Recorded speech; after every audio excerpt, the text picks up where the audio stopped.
దేవుని అతి ప్రశస్త నామమునకు మహిమ కలుగును గాక. దేవదేవుని ఘనతను ఆపాదించి మన ప్రభుకు సన్నుతులు చెప్పడానికి మన దేవుడు మనకు అనుగ్రహించిన కృప కోసం వందనాలు. నూతన సంవత్సర శుభాకాంక్షలు, అలాగే క్రీస్తు జనన ఆనందాన్ని పురస్కరించుకుని క్రిస్మస్ శుభాకాంక్షలు నేను మీకు తెలియజేస్తూ ఉన్నాను. దేవుడు ఎంతగానో తన కృపను కనికరాన్ని ఆశీర్వచనాన్ని మనకిచ్చి 2025వ సంవత్సరం క్రీస్తు జనన ఆనంద సంతోష పండుగలు చక్కగా నిర్వహించుకొని నూతన సంవత్సరంలో అడుగెట్టడానికి మన ప్రభువు మనకు చూపిన కృప కోసం కృతజ్ఞత చెల్లిస్తూ 2026వ సంవత్సరంలో మొదటి ఆదివారంగా క్రిస్మస్ తర్వాత రెండవ ఆదివారం కొరకు ఏర్పాటు చేయబడినటువంటి దైవ లేఖన భాగాలు మనం గమనం చేస్తుంటే యెషయా గ్రంథం 42వ అధ్యాయం మొదటి 9 వచనాలు, రోమపత్రిక 3వ అధ్యాయం 9వ వచనం మొదలు 22 వరకు ఉన్నటువంటి లేఖన భాగం, మత్తయి సువార్త 3వ అధ్యాయం మొదటి 12 వచనాలు కలిగిన లేఖన భాగాలు నేటి లేఖన భాగంగా మనము గమనం చేస్తున్నాము. యెషయా గ్రంథం 42వ అధ్యాయం మొదటి 9 వచనాల్లో ఉన్నటువంటి సత్యాన్ని ఆలోచన చేస్తూ ఉంటే యేసుక్రీస్తు ప్రభువారిని గురించి చెప్పబడినటువంటి వచనాల గురించిన వివరణ మనం ఇక్కడ చూస్తూ ఉన్నాం. ఏదైతే నజరేతు మహాప్రణాళికలో ప్రభువారి గురించినటువంటి మాటలు ఏవైతే చుట్టను ఆయన చదివినటువంటి తీరు ఉందో ఆ వచనాలు ఇక్కడున్న సత్యాలుగా మాట్లాడబడుతున్నటువంటి తీరు మనం చూస్తాం. ఆయన విడుదల కలిగించే ప్రభువుగా ఆయన ఉన్న స్థితి ఏదైతే ఉందో, ఆయన ఎలా అయితే గుడ్డివారిని విడిపించే కార్యాలు, వారికి కన్నులు ప్రసాదించే కార్యాలు ఆయన చేస్తాడు, ప్రభువు ఎలాంటి కార్యాలు అయితే చేస్తాడో దాని గురించినటువంటి సూచి ముందుగానే యెషయా ద్వారా చెప్పబడినటువంటి మాటలు యెషయా గ్రంథం 42వ అధ్యాయంలో మనం చూస్తూ ఉన్నాం. 6వ వచనం చూస్తూ ఉంటే, గ్రుడ్డివారి కన్నులు తెరుచుటకును, బంధింపబడి వారిని చెరసాల్లో నుండి వెలుపులకి తెచ్చుటకును, చీకటిలో నివసించు వారిని బందీ గృహంలో నుండి వెలుపులకి తెచ్చుటకును, యెహోవానగు నేనే నీతి విషయంలో నిన్ను పిలిచి నీ చేయి పట్టుకుని ఉన్నాను, నిన్ను కాపాడి ప్రజల కొరకు నిబంధనగాను అన్యజనులకు వెలుగుగాను నిన్ను నియమించి ఉన్నాను. ఆయన ఎలా ఉన్నాడంటే ఆయన నిబంధనగా ఉన్నాడు. అంటే మనం ఆలోచన చేయాల్సిన సత్యం ఏమిటంటే, ఏదైతే ధర్మశాస్త్రం, ఏదైతే నిబద్ధత కలిగిన జీవితం, ఖచ్చితంగా నియమాన్ని పాటించాల్సిన విధానం అనే స్థితి ఏదైతే ఉందో ఆ నియమాన్ని పాటించడం ద్వారా మనం ఏమవుతామంటే మనము ఆయన వారముగా మనం ఉంటాం. ఆ ధర్మశాస్త్రం ఇవ్వబడినటువంటి స్థితి నుండి ప్రజలు ఏమైపోయారంటే వారు తొలగిన వారుగా ఉన్నటువంటి వేళ వారిని విడిపించటానికి దేవుడే ఒక నిబంధనగా రావాల్సిన స్థితి వచ్చింది. దేవునితో ఆ సంబంధం వారికి కలిగి ఉండటానికి దేవుని చెంతకు వచ్చే పవిత్రత వారిలో కొలబడుతున్నటువంటి విధిని బట్టి అపవిత్రులుగా ఉన్నటువంటి మనం ఆయన చెంతకు రాలేని పరిస్థితుల్లోనికి స్థితులు మనకు మనం తెచ్చుకుంటున్న విధానంలో ఆయనే ఏం చేశారంటే ఆయనే అదముడుగా, ఆయనే తన్ను తాను తగ్గించుకుని ఆయనే మనలోనికి ఆయన వచ్చిన వాడిగా ఉన్నాడు. ఈరోజు మన బ్రతుకుల్లో ఆ స్థితి మనం అర్థం చేసుకోవాల్సినటువంటి వారంగా మనం ఉన్నాం. 4వ వచనం, భూలోకమును న్యాయము స్థాపించే వరకు అతడు మందగిలడు, నలుగుడు పడడు, ద్వీపములు అతని బోధ కొరకు కనిపెట్టును. ఆయన ఏం చేస్తాడంటే ఆయన బోధించే బోధను వినటానికి కొండలు సహితం, ద్వీపాలు సహితం, ఎంతో ఉన్నతమైనటువంటి శిఖరాగ్రాలుగా చెప్పబడే స్థితులు సహితం ఆయన మాటల కోసం కనిపెడతాయి. ఆయన మాట్లాడే విధానం అంత గొప్పగా ఉండబోతుంది అనే సత్యం అక్కడ చెప్పబడుతున్నటువంటి తీరు ఉంది.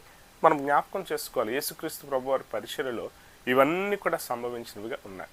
ప్రభువు ఎలాంటి వాడుగా ఉన్నాడంటే ఆయనే నిబంధన అయిన వాడుగా ఉన్నాడు. ఆయనే నూతన నిబంధనగా ఆయన వచ్చి మనల్ని ఏం చేశాడంటే నూతనీకరించాడు, మనల్ని విమోచించినటువంటి వాడుగా ఉన్నాడు. మత్తయి సువార్తలో మనం గమనం చేస్తూ ఉంటే ఏదైతే యోహాను గురించి చెప్పబడినటువంటి మాటలు ఉన్నాయంటే అక్కడ మాట్లాడబడేటువంటి స్థితి గురించినటువంటి స్థితులు ఆలోచన చేస్తూ ఉంటే మీరు మారు మనస్సు కలిగి ఉండండి. ఈ మాట మనకు చాలా సామాన్యమైన మాట.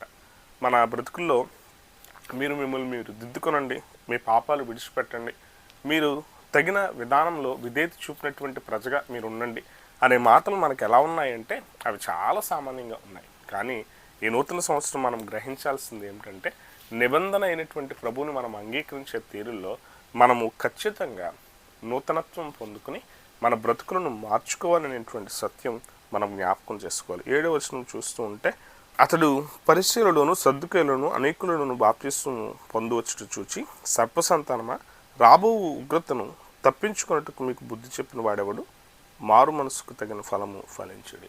ఇదిగో మీరు ఆయా తెగల్లో మిమ్మల్ని మీరు గొప్పవారుగా, మిమ్మల్ని మీరు చిత్రీకరించుకునే స్థితిలో నుండి కూడా మీరు మారు మనస్సు పొందటానికి బాప్తిస్మం పొందే తీరులోనికి మీరు వస్తున్నారు. కానీ మీరేం చేస్తున్నారంటే మీ గొప్పలు విడిచిపెట్టడంలే, మీ ఘనతలను విడిచిపెట్టడంలే, మీరున్నటువంటి స్థితులను దిద్దుకోవటంలే, మీ మనస్సు మార్చుకోవటంలే. మీరు వచ్చే విధానం మంచిదే, సంతోషం.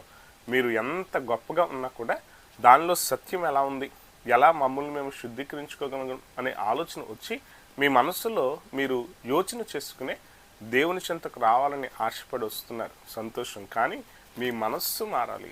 అది మాత్రం మారకపోతే మీకు బుద్ధి చెప్పే తీరున సర్పసంతానం అనే మాట అక్కడ యోహాను వాడినటువంటి స్థితి ఉంది. ఇదిగో ఏదైతే యోహాను గురించినటువంటి మాటలు చెప్పబడ్డాయో అవి ఖచ్చితంగా నెరవేర్పులోనికి వస్తున్నటువంటి తీరులో తానేం చేస్తున్నాడంటే యేసుక్రీస్తు ప్రభువారి ముందు ఒక శబ్దంగా ఆయన ఉండే తీరు ఎలా ఉందో, ఎలాగున ఒక మార్గాన్ని నిర్దేశించేటువంటి విధానంలో ఒక ప్రవక్తగా తానున్న విధానం ఉందో తన పనిని తాను సంపూర్తి చేస్తూ ప్రజలలో మార్పుకు తాను కారణమయ్యాడు.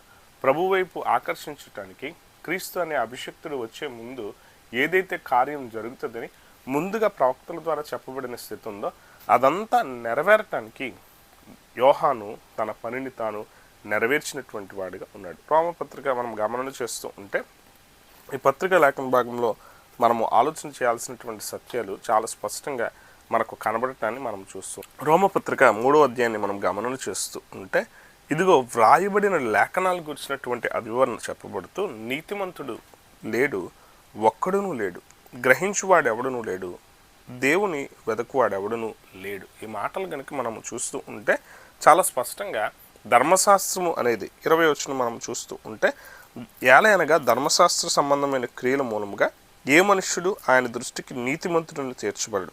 ధర్మశాస్త్రం వలన పాపమనగా ఎట్టిదో తెలియబడుచున్నది. ఇట్లుండగా ధర్మశాస్త్రములకు వేరుగా దేవుని నీతి బయలుపడుచున్నది. దానికి ధర్మశాస్త్రమును ప్రవక్తలను సాక్ష్యం ఇచ్చుచున్నారు. ఈ మాటలు కనుక మనం చూస్తూ ఉంటే ధర్మశాస్త్రం ఇవ్వబడిన స్థితి ఏంటి అంటే పాపం అంటే ఏంటో చెప్పడానికి ధర్మశాస్త్రం ఇవ్వబడింది. మీరు ఇది చేయకూడదు, ఇది చేయకూడదు, ఇది చేయకూడదు అనేటువంటి విషయం చెప్తూ ఉంటే పిల్లలకు మనం ఇది చేయొద్దు అనే మాటే వారు ఇంకా చేసే పరిస్థితి చేస్తారు. అంటే ఇక్కడ పరిస్థితులు ఏమయ్యంటే ధర్మశాస్త్రం దేవుని నీతిని కలిగిన విధానంలో జీవించడానికి నువ్వు ఇలా ఉండాలి అని చెప్తే ఏదైతే ఉండాలి అనేటువంటి సంగతిలో వారు చేయకూడని సంగతులు ఎక్కువ విని దానిని ఎక్కువ విధానంలో వారు జరిగించేటువంటి స్థితులు చేశారు. అది ఏమైందంటే అది పాపం అంటే ఏంటో చెప్పినట్టు అయింది. ఈరోజు మన బ్రతుకుల్లో కూడా మనం ఆలోచన చేయాలి. ఆ పాపాన్ని విడిచి దేవుని మార్గంలో నిలబడటానికి ఆయన నిబంధనగా వచ్చాడు. యేసుక్రీస్తు ప్రభువాన్ని వెంబడించడం ద్వారా మనం ఏం చేయగలుగుతామంటే తప్పును విడిచి ఆయన చేసి చూపించిన సంగతి ఏదైతే ఉందో, ఇదిగో మానవుడు ఎలా అయితే చేయలేని వాడిగా ఉన్నటువంటి తీరుందో దాన్ని చేయటానికి ఆయన వచ్చాడు. ఇదిగో దేవుడు ఇన్ని మాటలు చెప్తున్నాడు, ఇన్ని సంగతులు చేస్తున్నాడు, ఇన్ని నియమాలు పెట్టేశాడు. నిజంగా ఆయన చేస్తే తెలుస్తుంది. చెప్పటం సులభమే. ఈరోజు ఏదైనా పనిని ఏదైనా సంగతులను జరిగించే వారి దగ్గర మనం మాట్లాడే మాటల్లాగా ఉంటాయి. నువ్వు బోల్డ్ చెప్తావు, కానీ చేసే వాళ్ళకి మాకు తెలుస్తుంది నిజంగా అది ఎంత కష్టమో ఏంటో. ఈ మాటలు మనం అంటాం.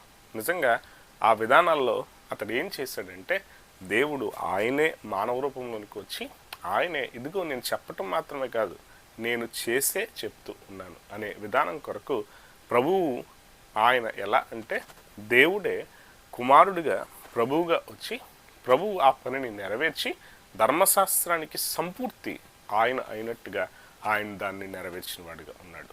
ఆయన నెరవేర్చి ధర్మశాస్త్రం వలన ఏ ఒక్కరు కూడా నీతిమంతుడిగా నిలబడటం కష్టం, కానీ ప్రభువు దానిని అంతటిని చేసి ఇదిగో నీతిమంతుడిగా నేను నిలవబడ్డాను, అది మీలాగే నేను వచ్చి మీ శరీరమే ధరించుకుని మీలోనే జీవించి నేను నీతిమంతుడిగా నిలబడ్డాను. నన్ను మీరు వెంబడించండి, మీరు నీతిమంతులు అవుతారు. నన్ను మీరు అంగీకరించిన వారుగా ఉండండి, మీరు నాకు కుమారులై ఉంటారు, నాకు సోదరులై ఉంటారు. ఈరోజు ఈ నూతన సంవత్సరంలో మనం ఎలా అంటే మన మనస్సు మార్చుకుని ఆయన్ని వెంబడించడానికి ప్రయత్నం చేస్తే మనము ఆయన వారముగా ఉండగలుగుతాం. ఆ తీరులో మనం వర్ధిల్లటానికి దేవుని కృప సదామునకు తోడే సంరక్షించి కాపాడును గాక.